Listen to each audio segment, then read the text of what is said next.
yung makalaban yung dalawang grupo. Sabi ko, ay magandang laban to kasi iba-iba kami ng genre. Yes. Yung Loose Women, ano sila pop, retro, and then yung ano naman, yung sila Vin naman, folk ballad, tas kami rock. Sabi ko, kailangan ipakita natin yung pagiging rockista natin sa kantang ito.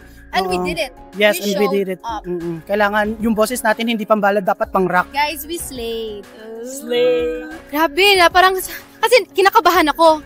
Pero nung nag-start na kami, na-excite ako to perform, na-excite ako to sing with you guys, na-excite ako for the judges to hear it. So, super excited. As a group, chill lang kami, pero rock.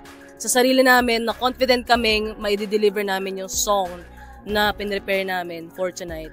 Kaya, I'm so proud. Sige lamang pa, wag kang magpipigil, wag na